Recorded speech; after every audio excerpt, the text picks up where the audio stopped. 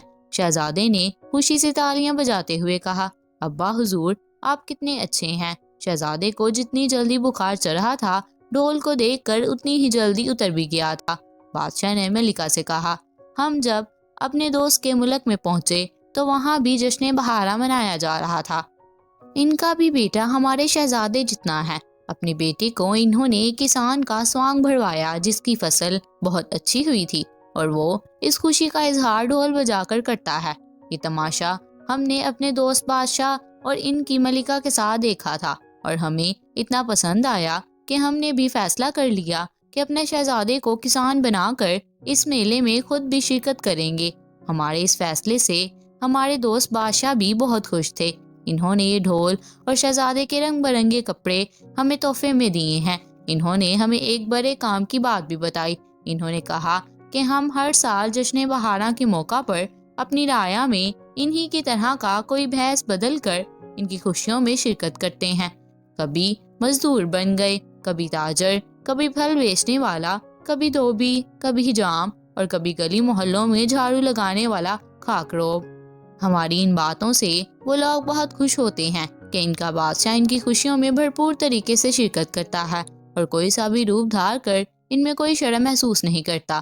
ملکہ حیرانی سے بادشاہ کی باتیں سن رہی تھی۔ بادشاہ خاموش ہوا تو وہ بولی، ہم تو ناحق شہزادے کی فرمائش سن کر پریشان ہو گئے تھے۔ جب وہ ڈھول بجائے گا تو لوگ کیا کہیں گے؟ ہمیں افسوس ہے کہ ہماری وجہ سے ہمارا شہزادہ بیمار پڑ گیا تھا۔ واقعی اپنی رعایا کے ساتھ گھل مل جانا کوئی بری بات نہیں ہے۔ پھر بادشاہ نے شہزادے کو وہ کپڑے دکھائے جو اس کے دوست بادشاہ نے اس کے لیے دیے تھے۔ ان کپڑوں میں سفید پاجامہ، پیلے رنگ کا کرتا، گلابی رنگ کی واسکٹ اور ہلکے نیلے رنگ کا صافہ تھا۔ پاؤں میں پہننے کے لیے سنہری کامداری خصے تھے۔ ان چیزوں کو دیکھ کر شہزادہ تو بہت ہی خوش ہوا۔ بادشاہ نے اسی وقت اپنے وزیر کو بلا کر اسے ہدایت کی کہ وہ کل میلے میں ایک پنڈال کا انتظام کروا دے، کیونکہ وہ ملکہ اور شہزادے کے ساتھ میلے میں شرکت کرے گا۔ اگلے روز سب میلے میں پہنچے۔ شہزادہ کسان کے روپ میں بہت خوبصورت لگ رہا تھا۔ بادشاہ نے اسے بگھی کے اندر ہی چھپایا ہوا تھا۔ میلے میں پہنچ کر جب سب اپنی اپنی جگہ بیٹھ گئے تو وزیر نے اعلان کیا کہ اب ان کے سامنے ایک ایسے کسان کو پیش کیا جائے گا جس کی فصلیں بہت اچھی ہوئی ہیں اور وہ خوشی سے نہال ہے۔ اس اعلان کے بعد شہزادہ شامی بگھی میں سے نکلا۔ لوگوں نے جب اپنے شہزادے کو کسان کے روپ میں دیکھا تو وہ خوشی سے بے حال ہو گئے۔ لوگوں نے شہزادے کو خوش آمدید کہنے کے لیے تالیاں بجائیں۔ جن کو سیٹی بجانا آتی تھی انہوں نے سیٹیاں بجائیں۔ باقی لوگ مختلف نعرے لگا رہے تھے۔ اسی دوران وہاں سے کچھ لوگ ڈھول بجاتے ہوئے نکل رہے تھے۔ انہوں نے جب شہزادے کو کسان بنا دیکھا تو وہ وہیں رک گئے۔ وہ زور زور سے ڈھول بجا رہے تھے۔ شہزادہ بھی ان کے پاس پہنچ گیا اور خود بھی ڈھول بجانے لگا۔ یہ تماشا کافی دیر تک چلتا رہا۔ شہزادے کو خوش دیکھ کر بادشاہ اور ملکہ بھی بہت خوش تھے۔ میلے میں شرکت کرنے والوں کی بھی خوشیاں دوبالا ہو گئی تھیں۔ دوپہر ہوئی تو بادشاہ نے واپسی کی ٹھانی۔ ابھی وہ لوگ وہاں سے روانہ نہیں ہوئے تھے کہ شہزادے نے ایک نوجوان کو دیکھا۔ اس کے پاس گھوڑے کا ایک بہت خوبصورت سا بچہ تھا۔ شہزادہ اس گھوڑے کے بچے کو دیکھتے کا دیکھتا ہی رہ گیا۔ وہ تھا ہی اتنا خوبصورت۔ وہ نوجوان شہزادے کے پاس آیا اور بولا، شہزادے صاحب، میرے پاس کتنا خوبصورت گھوڑے کا بچہ ہے۔ اگر آپ اپنا ڈھول مجھے دے دیں تو میں اس کے بدلے میں یہ گھوڑے کا بچہ آپ کو دے دوں گا۔ سچی بات یہ تھی کہ شہزادہ ڈھول بجا بجا کر تھک گیا تھا۔ اس کو گلے میں لٹکائے لٹکائے اس کی گردن میں بھی درد ہو گیا تھا۔ اس کی آواز اتنی تیز تھی کہ اس کے کان بھی اس آواز سے بیزار آ گئے تھے۔ اسے ڈھول میں یکدم کئی برائیاں نظر آنے لگیں اور چمکدار آنکھوں والا گھوڑے کا بچہ اچھا لگنے لگا۔ اس نے ملکہ سے کہا، امی حضور، اگر اجازت ہو تو میں اپنا ڈھول دے کر گھوڑے کا یہ پیارا سا بچہ لے لوں۔ ملکہ نے فوراً اجازت دے دی۔ شہزادے نے ڈھول دے کر گھوڑے کا بچہ لیا اور خوشی خوشی محل آ گیا۔ محل پہنچ کر وہ اس کو لے کر باغ میں پہنچا اور اس کے ساتھ کھیلنے لگا۔ گھوڑے کا بچہ بھی اتنی سی دیر میں اس سے بہت مانوس ہو گیا تھا۔ شہزادہ شامی دوڑ کر اس سے دور جاتا اور اشارے سے اسے اپنے پاس بلاتا تو وہ بھاگ کر اس کے پاس پہنچ جاتا۔ بادشاہ اور ملکہ اپنے کمرے کی کھڑکی میں سے یہ سب کچھ دیکھ رہے تھے۔ بادشاہ نے ملکہ سے کہا، دیکھا، ہم نے تھوڑی سمجھداری سے کام لیا تو شہزادے کی توجہ اس ٹول کی طرف سے ہٹ گئی۔ اس نوجوان کو ہم نے ہی گھوڑے کا بچہ لے کر بھیجا تھا۔ ملکہ مسکراتے ہوئے بولی، شہزادے کے اس شوق سے میں تو پریشان ہو گئی تھی، خدا کا شکر ہے کہ آپ کی عقل مندی کام آ گئی۔ بادشاہ نے کہا، ملکہ، اتنی عمر کے بچے عجیب عجیب ضدیں کرتے ہیں، ماں باپ کو چاہیے کہ وہ اس معاملے میں صبر و تحمل اور دانش مندی کا مظاہرہ کریں۔ ملکہ شرمساری سے بولی، غلطی میری تھی، اگر میں نرمی سے کام لیتی تو شہزادہ ضد میں آ کر بیمار بھی نہیں ہوتا۔ بچوں کی ضدیں اگر بے ضرر ہوں تو انہیں ماننے میں کوئی حرج نہیں۔ اسی وقت ان کے کانوں میں شہزادے کے ہنسنے کی آواز آئی۔ انہوں نے کھڑکی سے جھانک کر دیکھا، شہزادہ اس کونے سے اس کونے تک گھوڑے کے بچے سے دوڑ کا مقابلہ کر رہا تھا۔ گھوڑے کا بچہ حالانکہ تیز بھاگ رہا تھا، مگر شہزادہ شامی کے بھاگنے کی رفتار زیادہ تھی اور وہ جیت گیا تھا۔ یہ منظر دیکھ کر بادشاہ اور ملکہ بھی مسکرانے لگے۔